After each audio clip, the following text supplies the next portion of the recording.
మన భారతదేశ నావికాదళ సామర్థ్యాన్ని మరింత పెంపొందించడంలో భాగంగా అత్యాధునిక స్టెల్త్ యుద్ధ నౌక అయినటువంటి ఐఎన్ఎస్ మహేంద్రగిరిని మన యొక్క నేవీలో చేర్చడం జరిగింది. దీని ద్వారా మన రక్షణ ఆధునికీకరణకి అలాగే ఆత్మనిర్భర్ భారత్ లక్ష్యానికి చేరుకోవటంలో ఇది ఎంతగానో ఉపయోగపడుతుంది. మరి ఈ యొక్క ఐఎన్ఎస్ మహేంద్రగిరి గురించి చూస్తే దీనిని ప్రాజెక్ట్ 17A భాగంగా Nilgiri class of stealth frigates లో భాగంగా తయారు చేయటం జరిగింది. దీని యొక్క ప్రత్యేకతలు ఏంటి అంటే బ్రహ్మోస్ లాంటి మిసైల్స్ ని అలాగే బరాక్ 8 లాంటి ఎయిర్ డిఫెన్స్ సిస్టమ్స్ ని ఇది మోసుకెళ్లగలదు. అది మాత్రమే కాదు, జలాంతర్గాముల్ని ఖచ్చితత్వంతో ఢీకొట్టడం అన్నటువంటిది దీని యొక్క ప్రత్యేకత. అలాగే అత్యాధునికమైనటువంటి నిఘా వ్యవస్థలు అన్నటువంటివి కూడా ఈ ఐఎన్ఎస్ మహేంద్రగిరిలో ఉన్నాయి.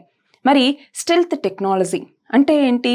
వేరే దేశాల యొక్క జలంతర్గాములకి మన యొక్క జాడ అన్నటువంటి తెలియకపోవటంతో యుద్ధ సమయంలో మనం వేరే దేశాల యొక్క జలంతర్గాముల్ని ఖచ్చితత్వంతో దాడి చేయడానికి ఇది ఎంతగానో ఉపయోగపడుతుంది.